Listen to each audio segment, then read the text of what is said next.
Hi friends, welcome to yoga channel. நம்ம யோகா சேனலில் வாங்க இன்றைக்கி வேலைக்கிழமை நம்ம வீட்டில் என்ன லஞ்ச் பண்ண போகிறோம்னு பார்த்துடலாம். இன்றைக்கி சாப்பாடு வச்சுட்டேன், ரசமும் வச்சுட்டேன், பாவக்காய் குழம்பு. நிறைய ஃப்ரெண்ட்ஸ் அக்கா பாவக்காய் தொப்பு செஞ்சுருக்கீங்க, பாவக்காய் குழம்பு வச்சு காட்டுங்க. நீங்கள் வாங்க அந்த குழம்பு தான் எல்லா ப்ரிப்பரேஷனுமே பண்ணி வச்சுருக்கிறேன். ஏன்னா நம்ம எல்லாமே ஒரே ஷார்ட்ஸில் ஒரே வீடியோவில் எடுக்க முடியாதா, அதனால் வாங்க. இப்போ பாத்திரம் வச்சு எண்ணெய் ஊற்றி வச்சாச்சு. இந்த பக்கம் சாப்பாடு வெந்துட்டுருக்குது, இந்த பக்கம் ரசம் தாளித்து விட்டுட்டு இப்போ பாவக்காய் குழம்புக்கு பாவக்காய் எண்ணெயிலே நல்லா வதக்கி வச்சுருக்கேன் பாருங்கள். இந்த மாதிரி வதக்கி வச்சிடணும். ஒரு 4-5 தக்காளி பழத்தை அடித்து வச்சுருக்கிறேன். மசாலா வெங்காயம், தேங்காய், தக்காளி வதக்கி அரைச்சி வச்சுருக்கிறேன். அரைச்சதில் கொஞ்சம் எடுத்து வச்சுருக்கிறேன். இப்போ வாங்க நம்ம குழம்பு தாளித்து விட்டுறலாம். பாவக்காய் குழம்பு ரொம்ப சிம்பிள், நல்லா இருக்கும். நல்லா கெட்டியாக வைக்கணும் பாவக்காய் குழம்பு, தண்ணியாக வைக்கக்கூடாது. கடுகு சேர்த்துக்கலாம். கடுகு நல்லா பொடிஞ்சதுமே கொஞ்சமாக வெந்தயம், அந்த மணத்துக்கு மட்டும் வெந்தயம் சேர்த்துக்கோங்க. வெந்தயம் பொரிஞ்சதுமே ஒரு 10 பல்லு பூண்டு, ஒரு 2-3 கருவேப்பிலை. அந்த பூண்டு நல்லா பொரியணும். நல்லா செவக்க வதக்கிடலாம். வதக்கிட்டுக்கப்புறம் நம்ம வெங்காயம் சேர்த்துக்கலாம். இப்போ வாங்க வெங்காயம் சேர்த்துக்கலாம். 2 பச்சை மிளகா, உப்பு சேர்த்து விட்டுறலாம். நல்லா வதக்கிடலாம். எண்ணெய் கொஞ்சம் உண்டனா ஊற்றினாச்சு பாவக்காய் குழம்புக்கு நல்லா இருக்கும். அதனால கொஞ்சம் எண்ணெய் உண்டனா ஊற்றிருக்கேன். கொஞ்சமாக மஞ்சள் தூள் சேர்த்துக்கலாம்.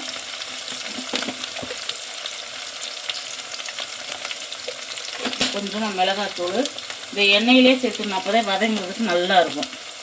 அந்த பக்கம் ரசம் நுரக்கட்ட போகுது நமக்கு. மிளகாத்தூள், பூண்டு நல்லா வதக்கி வெங்காயம்லாம் நல்லா வதக்கினதுக்கப்புறம் தான் நம்ம இந்த ஐட்டத்தெல்லாம் சேர்க்கணும். இன்னும் கொஞ்சம் கருவேப்பிலை சேர்த்துக்கலாம். நல்லா அந்த எண்ணெயிலே வதங்கிட்ட கருவேப்பிலை நல்லா செவக்க வதங்கிட்டோம். அதுக்கப்புறம் நம்ம தக்காளி பழத்தை சேர்த்துலாம். இந்த பக்கம் ரசம் பாருங்கள் நுரக்கட்டிடுச்சு. இப்போ நம்ம மல்லித்தலை சேர்த்து ரசத்தை ஆஃப் பண்ணிடலாம். மல்லித்தலை சேர்த்துட்டு ஆஃப் பண்ணியாச்சு. வேறு பாத்திரத்துக்கு மாற்றிட்டு முருங்கைக்காய் பொரியல் பண்ண போகிறேன் இன்றைக்கி. வெங்காயம் எல்லாமே இந்த அளவுக்கு வதங்கிடுச்சு. இப்போ நம்ம தக்காளியை சேர்த்துடலாம். தக்காளியை அரைச்சி சேருங்க. இந்த மாதிரி மிக்சியில் அரைச்சி சேருங்க. எப்படினாலும் சேர்க்கலாம், ஆனால் அரைச்சி சேர்த்தோம்னா கொஞ்சம் கிரேவி நல்லா கிடைக்கும். அதனால இப்போ எண்ணெய் பிரிஞ்சு வர்ற அளவுக்கு நல்லா வதங்கட்டும். வதங்கினதுக்கப்புறம் நம்ம பாவக்காயை சேர்த்துக்கலாம். எண்ணெய் பிரிஞ்சு வர்ற அளவுக்கு நமக்கு வதங்கட்டும். தக்காளி நல்லா எண்ணெய் பிரிஞ்சு இந்த அளவுக்கு நல்லா வத்திடணும். இப்போ நம்ம பாவக்காயை சேர்த்துலாம். நல்லா எண்ணெயிலே வதக்கி வச்சு பாவக்காயை சேர்த்துடலாம். பாவக்காயை சேர்த்துட்டு நல்லா கிளறி விட்டுறணும்.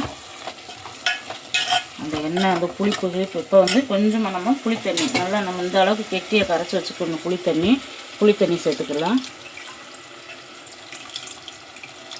புளித்தண்ணி சேர்த்துட்டு நம்ம அரைச்சி வச்சுருக்கோம் பாருங்கள். வெங்காயம், தேங்காய் பேஸ்ட்டு. வெங்காயம், தேங்காய், ஒரே ஒரு தக்காளி போட்டு அரைச்சி வச்சுருக்கிறேன்.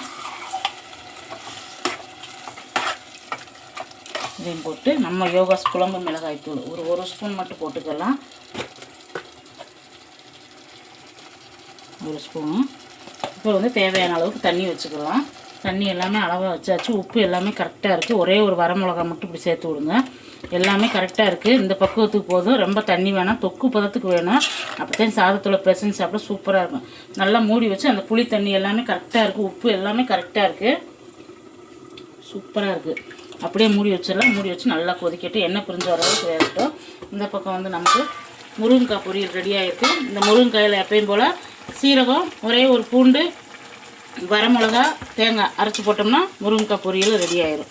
நல்லா வேகட்டும். பிஞ்சு முருங்கையில் இரும்பு சத்து நிறைய, முருங்கைக்காய் சேர்த்துக்குங்க. வாங்க குழம்புலாம் ரெடி ஆயிடுச்சு. இங்கே முருங்கைக்காய் பொரியல் ரெடியாக அடுப்பு ஆஃப் பண்ணியாச்சு. சாப்பாடு ரெடி ஆயிடுச்சு. இங்கே பாவக்காய் குழம்பு எண்ணெய் பிடிச்சி வர அளவுக்கு நம்ம வேக வச்சாச்சு. இந்த மாதிரி இருக்கணும் குழம்பு. அப்போ தான் ஊற்றி சாப்பிட்றதுக்கு நல்லாயிருக்கும். இதுக்கு மேலே தொக்கு வேண்டாம். இந்த மாதிரி பதத்துக்கு போதும், நல்லாயிருக்கும். ஊற்றி சாப்பிட்றதுக்கு இன்னும் கொஞ்சம் வத்திரும். இறக்கி வச்சதுக்கப்புறம் அந்த சூடை இன்னும் கொஞ்சம் வத்திரும். இப்போ நம்ம அடுத்து பாருங்கள், முட்டைக்கோசு வடைக்கு எல்லாமே எடுத்து வச்சுருக்கேன். இதில் கடலை மாவு, பச்சரிசி மாவு, சீரகம், சோம்பு, பூண்டு இது எல்லாமே சேர்த்து நல்லா பிசைஞ்சிட்டு உங்கள்கிட்ட காட்டுறேன். இந்த வீடியோ ஷார்ட்ஸில் வரும், என்னென்ன சேர்க்குறேன்னு நீங்கள் பார்த்துக்கோங்க.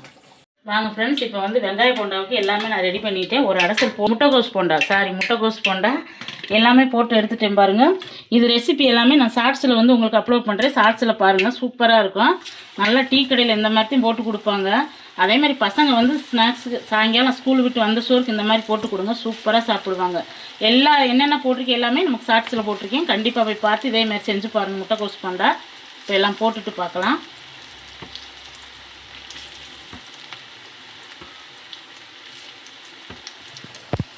இங்கே வாங்க, முட்டைக்கோஸ் போண்டா போட்டாச்சு. இங்கே வந்து முருங்கைக்காய் பொரியல், இங்கே வந்து பாவக்காய் குழம்பு, பாவக்காய் தொக்கு சூப்பராக இருக்கும். இந்த மாதிரி பாவக்காய் தொக்கு செய்யணும், ரொம்ப அருமையாக இருக்கும். இங்கே வந்து ரசம், இங்கே வந்து நம்ம கெட்டி தயிர், நேற்று வந்து பிறகு ஊற்றி வச்சேன், தயிர் பிறகு ஊற்றி வச்சேன், நல்லா கெட்டி தயிர். அவ்வளோதான் ஃப்ரெண்ட்ஸ், கெட்டி தயிர் நல்லா சூப்பராக இருக்காருங்க. இதுதான் நேற்று போட்டு வச்சுட்டேன். ஏன்னா வந்து பால் கொடுக்குறதில்ல, பால் காப்பி எதுவுமே கொடுக்குறதில்ல பசங்களுக்கு.